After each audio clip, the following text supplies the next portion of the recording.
The purpose of the external review is to organize a group of individuals to review the self-study report that was developed in creating the reapproval process for a program or the initial approval process for a program that has not been approved previously. This team is brought together to review that information and assure that the course content and the program assessments are aligned with both industry standards and some appropriate New York State learning standards. And we'll also confirm that the appropriate staff and community members were involved in the program approval process. At the end of the external review team process, a recommendation will be developed based on their input, and any recommendations that are made for improvements are addressed and then submitted to the superintendent and Board of Education for its consideration and final submission to State Ed for action. So let's take a little bit closer look at who is involved in this external review team. According to the CTE program approval implementation guide at State Ed, there are two basic types of membership. One is required and one is available and recommended but not required. So first of all, the membership that is required are the educators in both the CTE and core academic content areas that are being considered for integrated or specialized approval.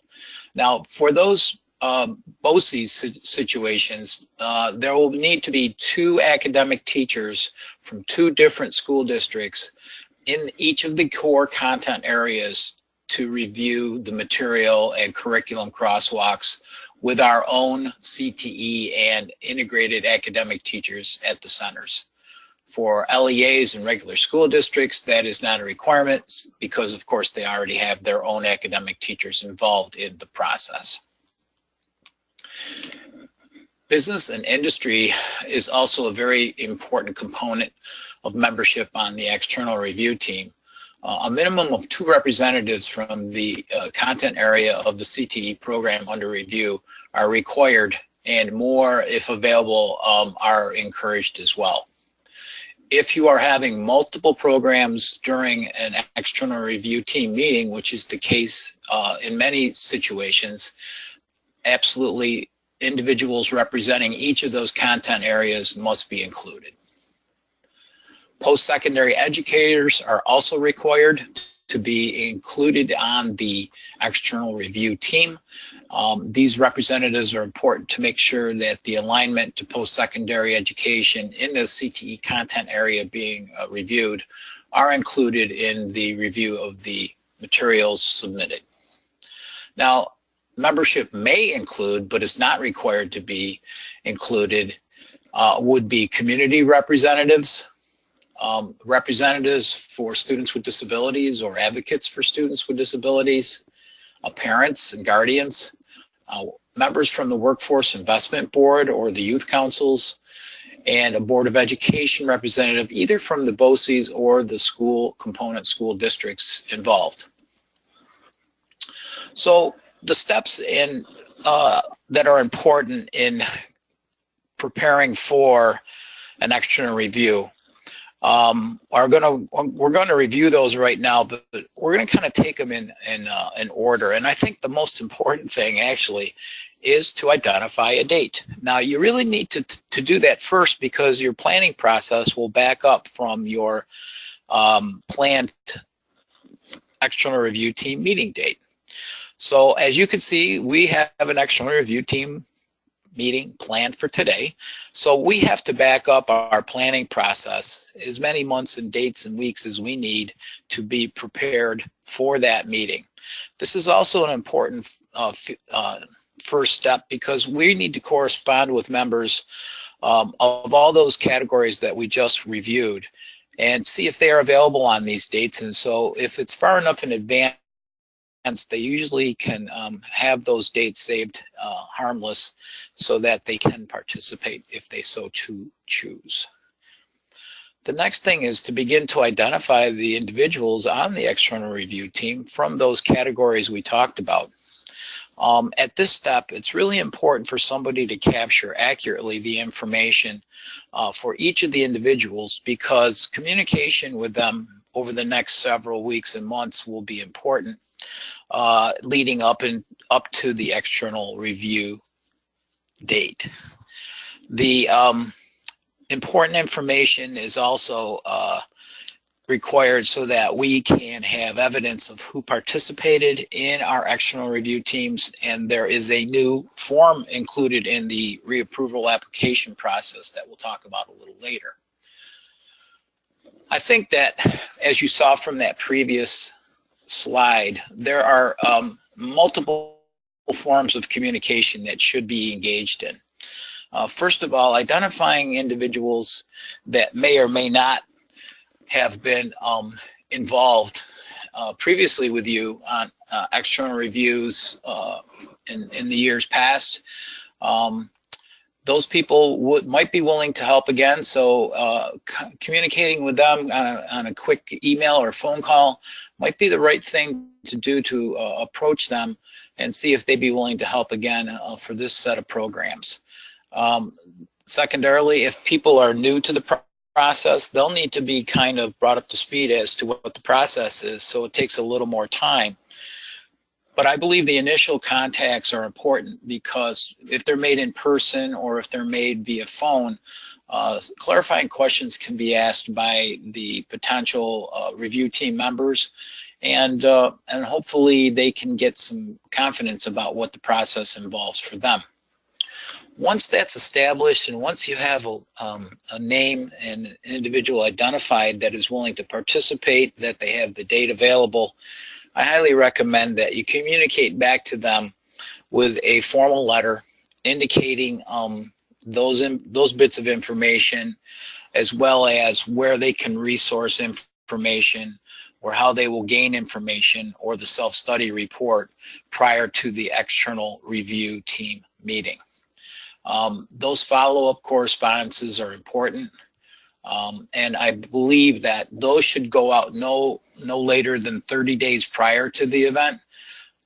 If it's longer than that, it's okay, but people tend to put things off that are too far in the future. So my recommendation, at least, is about a month ahead of time, get that confirmation letter to them, and then in the next 2 weeks, send them another follow-up, and then a few days before, just a quick reminder email. So those are really important components of communicating with the external review team members. The next thing is sharing the self-study report with them. That traditionally was a binder that we put together and made multiple copies of. It was very labor-intensive, difficult to manage. We had to mail them or ship them or courier them to the individuals, and they were pretty cumbersome. So probably as late as, as early as 10 years ago, we began to move towards electronic self-study reports, and those are really very, very effective, because all we have to do is communicate a link to the individuals on the external review team, and they can actually resource all the information they need right at these website addresses, and all the information for the program, all the components of the approval process are all very, very readily accessible.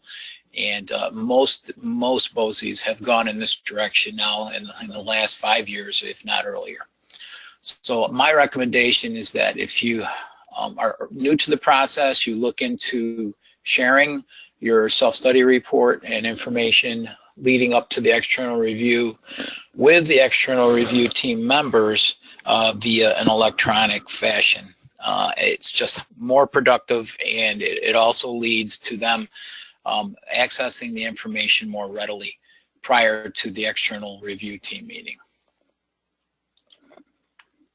Now, prior to that external review team meeting, you need to get your self-study team together and kind of go over what you expect them to do at that meeting in terms of maybe answering questions from the external review team members, sharing information about how they completed the process, and being available and speaking with one voice. I think it's important that everybody that's involved in the self-study process understands the implications of sharing similar information with different individuals who are participating. So those are really important meetings, and it does help to define what your expectations are and their role in the external review team meeting process. The next thing that's important is to get your agenda developed and all the materials that would be shared at that external review team meeting. I believe that the agenda should be shared in advance. Sometimes, again, those can be shared electronically, but the individuals need to know what to expect when they show up for that evening's meeting, the time frame, and what they need to do in terms of bringing anything with them. There are no defined requirements for conducting an external review team meeting. Fundamentally, everyone has been left to their own devices and created their own version of what an external review team meeting would be. Today, I'm going to cover just one, and the Technical Assistance Center website has other models or examples of ways external review team meetings are held. One of the things that's becoming more common is that multiple content areas, CTE content areas, are being reviewed at one meeting, because most centers have multiple programs up for approval or reapproval in the same year. And so in trying to get 7, 8, maybe 10 external review team meetings together, it's much simpler to have maybe 2 or 3 and divide those content areas accordingly. In addition, in this sample, I'm going to talk about having breakout sessions, and I'll share a little bit more about why and the importance of that in terms of its impact on the external review team meeting. So they always say the devil is in the details, and I can't disagree with that at all.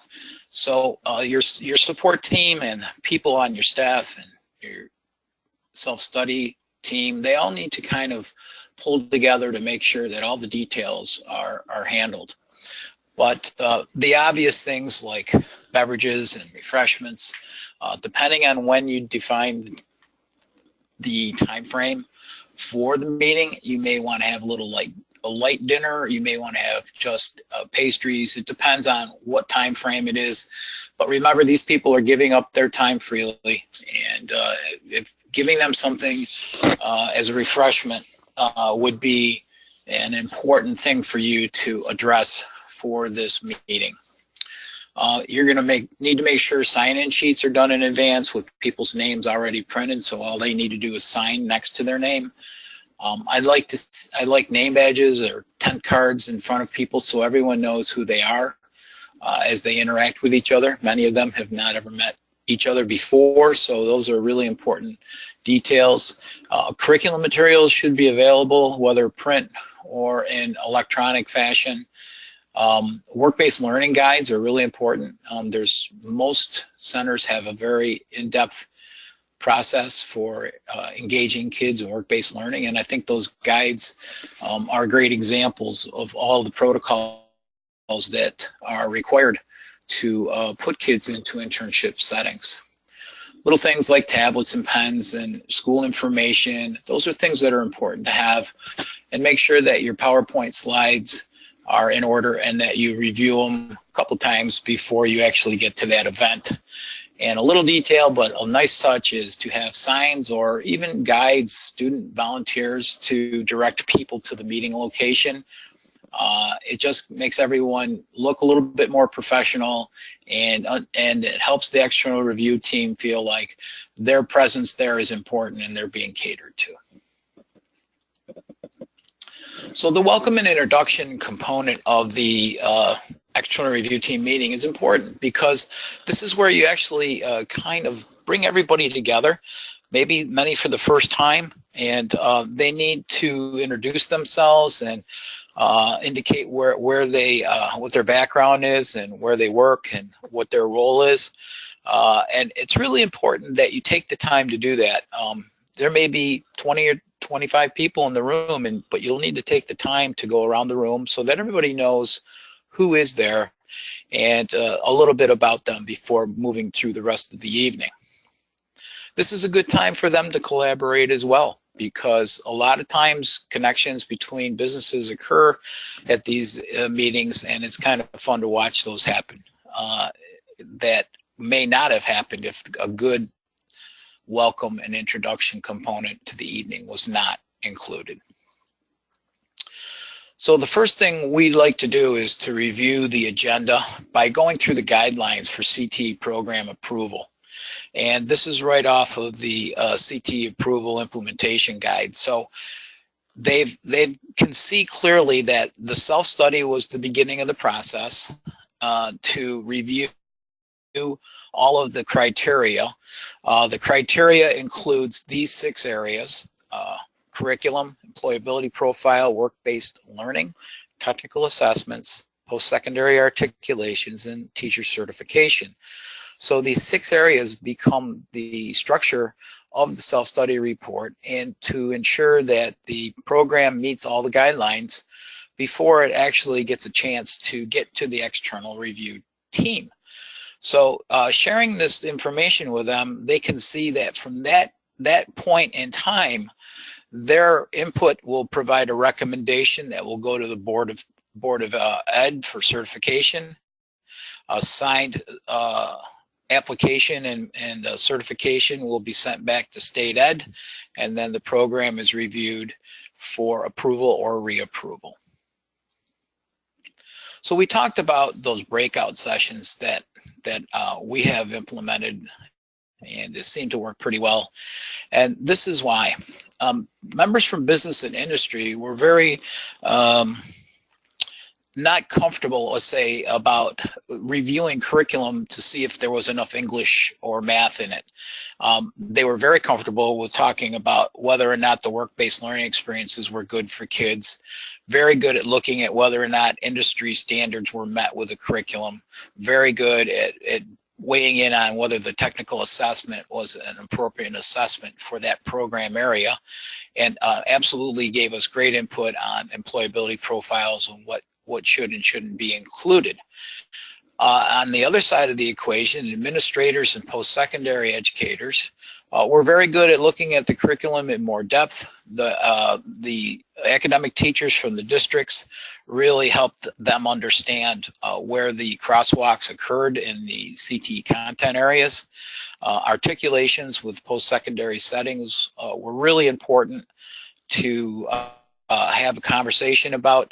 And of course, we used this group to review all the teacher certifications and made sure that all the certifications were in order as required by a component of the approval or reapproval process.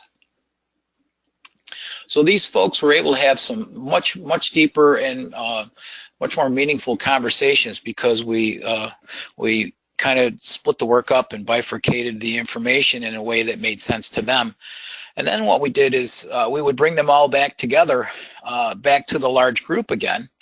And at that time, all the external review team participants were asked to provide some input. And it takes a little bit of coaxing once in a while to get it started, but once it gets started, it really does take on its own energy. And there are some wonderful comments that are made. A lot of very positive feedback is received typically, and there are some really good suggestions made. Now, my recommendation to this component of the evening is that you have somebody taking very good notes, and actually I recommend multiple individuals taking notes on what is being said, so that we can capture that information and use it to provide recommendations for improvement that we can act upon, as well as input for the board and the superintendent to review when they see our external review team report. So having somebody capture those bits of dialogue, and having someone else do the same thing, and then crossing those notes together to see where the accuracies aren't quite accurate. Those are really important components. So this time of the external review team meeting is really important. At that point, you have to get some assurances that that they believe that we have met the components for program reapproval. As we talked about a little bit earlier, on the new application form, there is a signature and a data review area. This is actually a form that now appears along with the application from SED. Sections C through J also include these charts and these tables that need to be completed and submitted back with your application.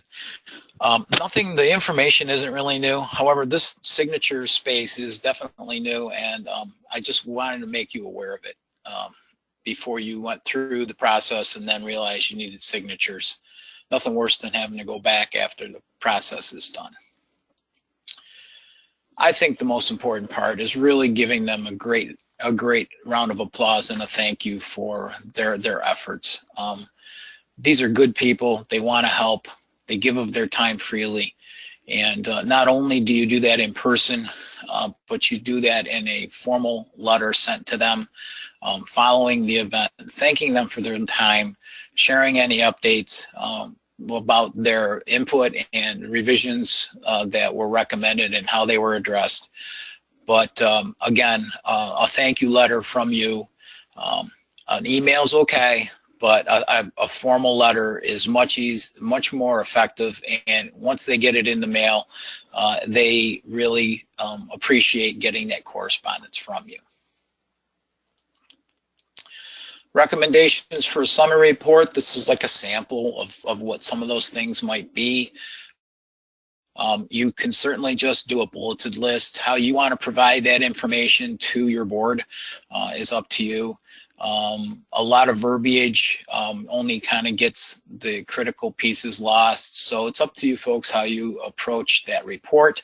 But in general, you have to remember that the external review team's input should be focused on the criteria, the 6 criteria for approval and reapproval. They always come to the table with other suggestions, ideas, everything from transportation to how to get better budget approvals, but try to remain kind of focused on the input that is related directly to the reapproval process. Again, this is the newest version, if you will, of the application for reapproval. You'll note that very much the same information is required. However, as I indicated, sections C through J have these word tables that need to be filled in and or brief reports created and details provided so that the space is not taken up on the application itself, but in this attachment. So be aware of that's a change. It was implemented in January, so that is a change this year. So if you're going through the reapproval process, I highly recommend you review that material through the SED website. So some things to consider when you do that section J for the external review team process. These are some things to keep in mind, and you'll want to make sure that you have this information archived so that if you need to include that for any discussions with SED moving down the line, or to include it in the actual application, these are important components. In addition, the CTE Technical Assistance Center has great resources that will provide other information for you, links to the pertinent components at SED, as well as some examples from different school districts that they have defined as exemplars. So again, the Technical Assistance Center is here to help. That's what that's what we do. And if you certainly need additional information, just contact Gretchen in the office and she'll lead you to the right individual. These resources are great links to individual components. They'll be available to you through this PowerPoint, which will be accessible on the TAC website in the near future. So with that, I want to say thank you this afternoon for your time. I hope that you've gained some information that will be useful to you. And again, if there is any questions at this time, I'd be glad to take them. Great, thank you, Dave. We don't have any questions. We can give attendees maybe a minute and see if anything comes in, and if not, we'll wrap it up. Very good. Thank you, Gretchen.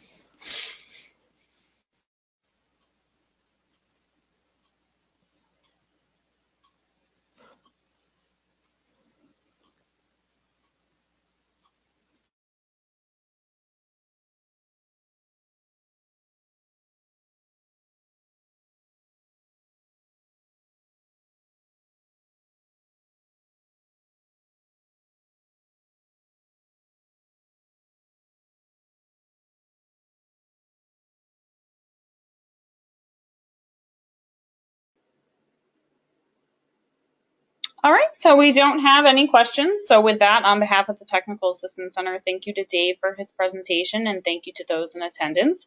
And as a reminder, this presentation was recorded and will be posted on nyctecenter.org along with the PowerPoint. Thank you. Again, thanks so much